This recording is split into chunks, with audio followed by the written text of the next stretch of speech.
vit dans un temps où on ne sait plus nécessairement discuter, dialoguer. C'est en partie à cause des réseaux sociaux. On se rend compte que sur les réseaux sociaux, soit on est en contact avec des gens qui pensent comme nous, qui sont d'accord avec nous à peu près sur tous les sujets, qui ont les mêmes amis que nous, ou bien au contraire, il y a une violence dans la discussion qui n'est pas un vrai dialogue, mais qui consiste à chercher à écraser l'autre dans une démonstration.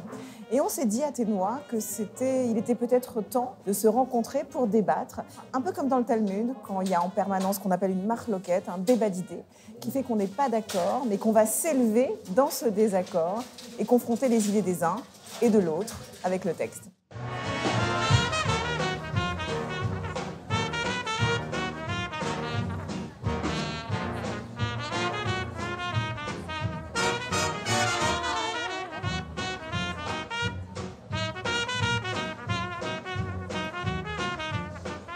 Dans le texte qu'on va étudier ce soir, je vais proposer aux élèves de l'atelier Ténois de faire la rencontre d'un célèbre rabbin, Rabbi Elazar, fils de Rabbi Shimon, qui, en chemin, un jour, va faire une rencontre, va se disputer, débattre, entrer en désaccord avec quelqu'un.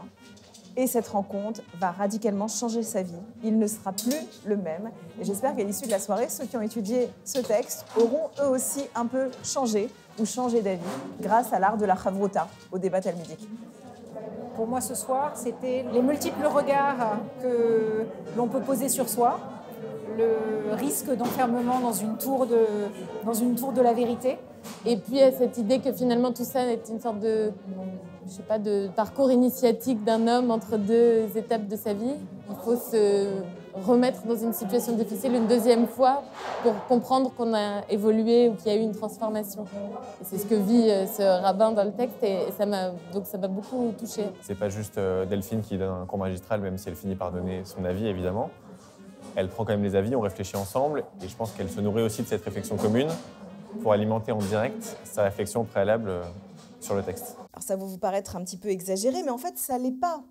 Dans le Talmud, certains personnages meurent soit d'avoir été humiliés par un interlocuteur, soit au contraire de ne pas avoir trouvé de contradicteur.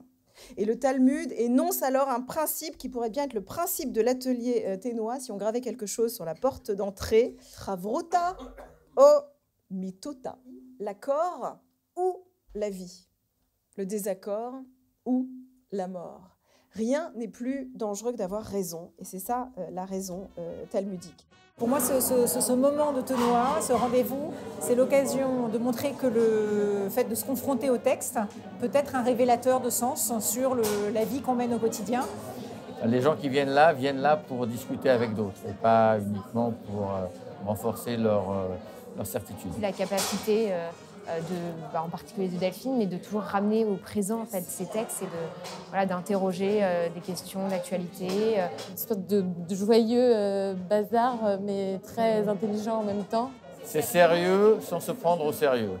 Et c'est souvent la clé d'une pensée ouverte. Et c'est cet équilibre-là qui est précieux et que Delphine, d'ailleurs, apporte dans l'ensemble de sa pensée. C'est vraiment comme une sorte de nourriture et c'est profondément exaltant.